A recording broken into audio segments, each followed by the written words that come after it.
Welcome to Journalism Series.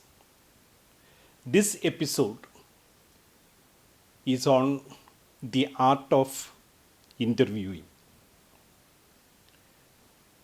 Interviewing is the lifeblood of journalism.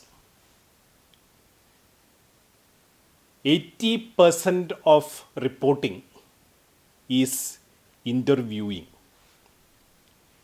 A journalist cannot survive without interviewing news persons, news sources.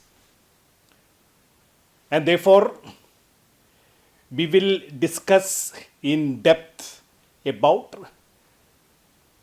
the styles of interviewing. I'll begin this episode screening before you certain segments of the interviews of the most celebrated interviewers, of the most known journalists in the world in India. The most known interviewer in India is Karan Thapar. Karan Thapar became a known media personality primarily through television interviews. The most controversial interview that Karan Thapar had was with the Prime Minister of India, Narendra Modi. In 2007 October, when he was the Chief Minister of Gujarat. The unique selling proposition of Karan Thapar's interviewing is his verbal aggressiveness. He is direct and to the point without mincing words. We know the interview that Karan Thapar had on CNN-IBN Channel in his most popular interview show, Devil's Advocate. Narendra Modi walked out after 4.5 minutes. Why did Narendra Modi decide to leave? Because Narendra Modi was not pleased with the questions addressed to him by Karan Thapar. Quoting certain observations of the judgment on the riot that took place in Gujarat, Karan Thapar presented Narendra Modi before the viewers as a mass murderer, as a modern Nero, as a person who doesn't have a positive image, who has problems with Muslims. When all these allegations were placed before Narendra Modi, he argued or explained clearly that all the questions addressed to him were irrelevant then in 2007. And those questions should have been asked in 2002 and he walked out.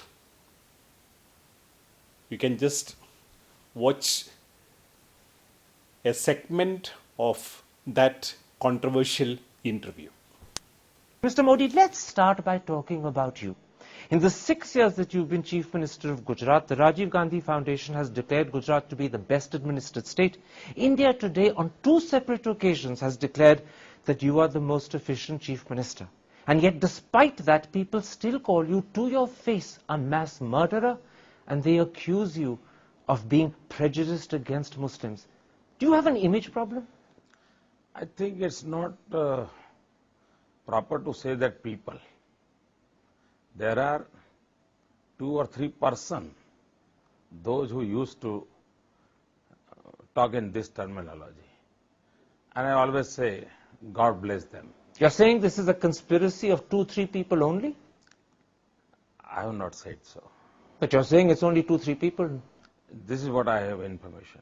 It's not the people's voice. Can I point out to you that in September 2003, the Supreme Court said they had lost faith in the Gujarat government?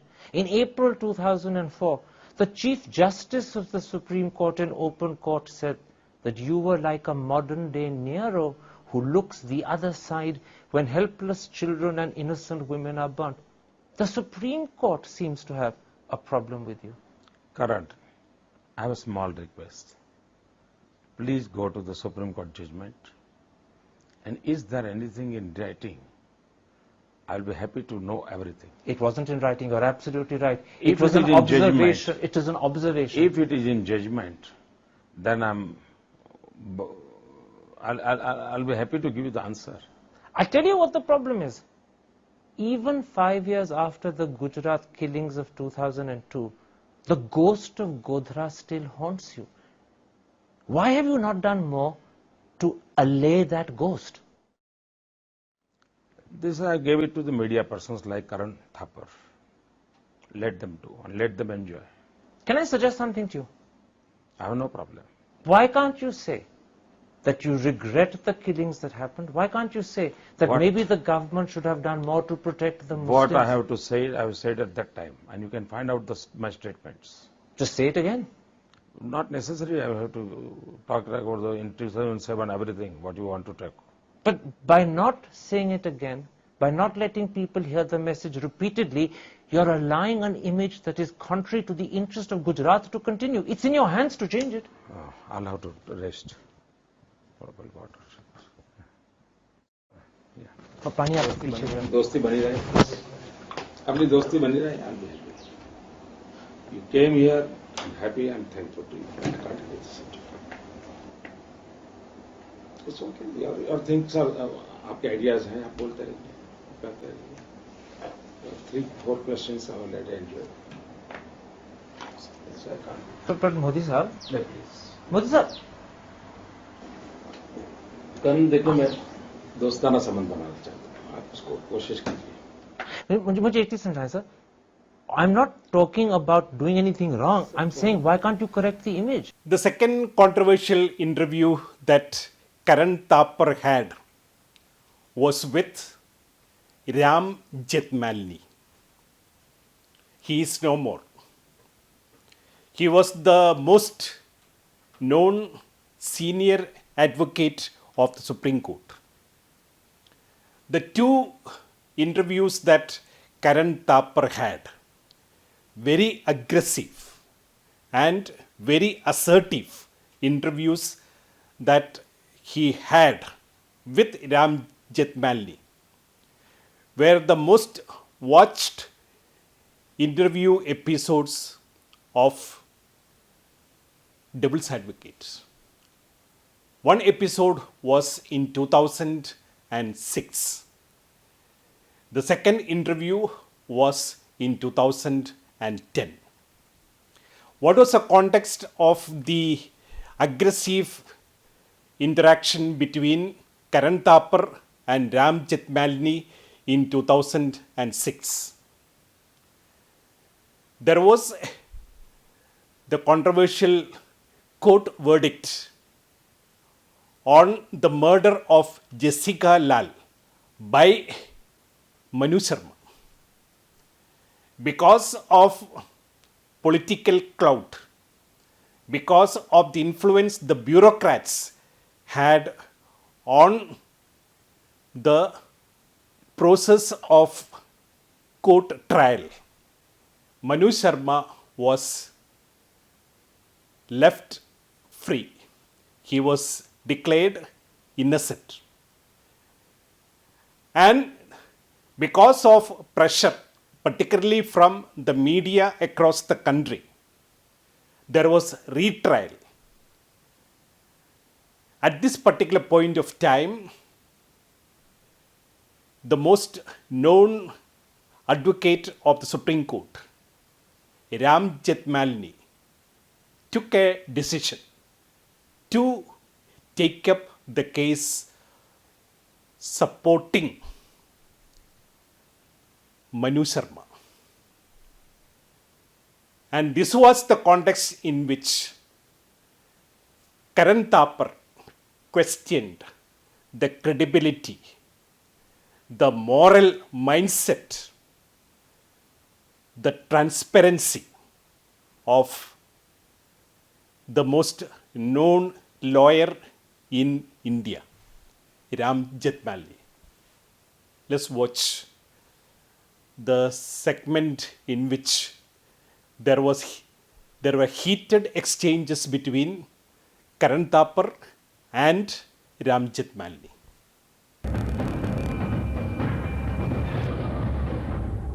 Hello and welcome to Devil's Advocate. In taking on Manu Sharma's case, has Ram Jethmalani betrayed his principles? And more importantly, thereafter, has he scattered all morality and ethics to the winds?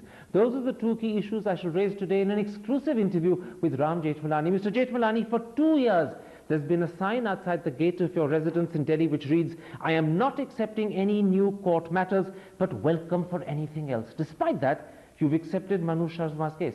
Now tell me, is the sign wrong or have you simply changed your mind? I have not changed my mind.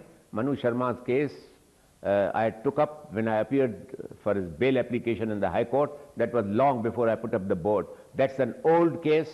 It's a very tenuous connection that you have with the case. I make promises to myself that I want to, but it's my right to take up any case I like. Absolutely, no one denies it. But the nature of the connection is so tenuous, it sounds like an excuse to me. No, I'm so sorry that you are no judge of it. I know why I take up a particular case. Right. I have some obligations to some people. And what sort of obligations? What sort of obligations? What sort of obligations? Financial? Obligation to defend a person against an undeserved, vicious onslaught by the media, which is subverting criminal justice and the whole criminal justice process. You mean to say the media and the media's treatment of Manu Sharma has made you defend Manu Sharma? In other words, if the media hadn't characterized Manu Sharma the way they have, you wouldn't have defended him? I probably may not have. You mean you've been entirely provoked by newspaper articles? Many of the vicious articles and the vicious kind of propaganda which is going on. Let me quote to you Kamini Jaiswal, an associate of yours for 30 years. Few people know you better. She says, and I'm quoting, "Jethmalani has publicly said he has retired and will appear only in matters when the larger national interest is at stake." How on earth is the national interest involved in this case? The preservation of the purity of the judicial process and particularly the criminal justice system is a matter of the greatest national importance. Otherwise, one day you will be in jail and nobody will defend you. Mr. Jethmalani, you're exaggerating by use of pompous language a simple case. There is nothing of national interest involved in the Manu Sharma case. If there was no national interest involved, you would not be interviewing me here this evening. I'll tell you why. And you are wasting your time. I'll tell you why I'm interviewing you. Because I have a suspicion that Ram Jethmalani picks cases to attract attention to himself and to create controversy. It's publicity he's seeking. Except for the fact that what I'm asking is probably niggling you. I'm saying that you choose cases and you choose clients to promote yourself. I refuse to be needled by a person like you. You are too small to needle me, for God's sake. Then in which case, why get angry? Why get upset? Why lose your temper? But I am not upset. I am giving you a reply to your silly questions. All I'm doing is being devil's advocate. You're behaving as if you've got the devil in front of you. Calm down. Calm down. You don't expect me to calm down when you are crossing all limits of an interview. Then asking a simple question.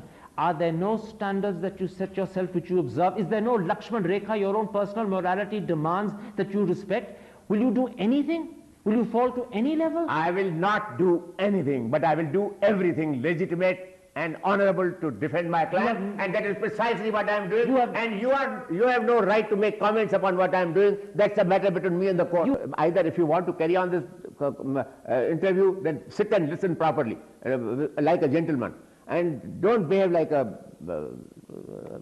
if I am sitting in your studio.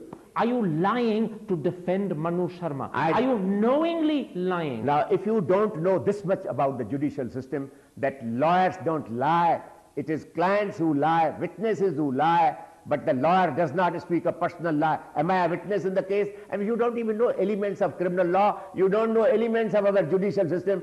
I've accused you, and I'm using the word accused, of deliberately spreading falsehood about a woman who cannot defend herself. Let me finish the question. And I understand that question. And that question I will not answer because I have answered it 10 times. I have told you that's a matter of record. Do you have no conscience? No, I'm sorry, you have no conscience and you are not a gentleman.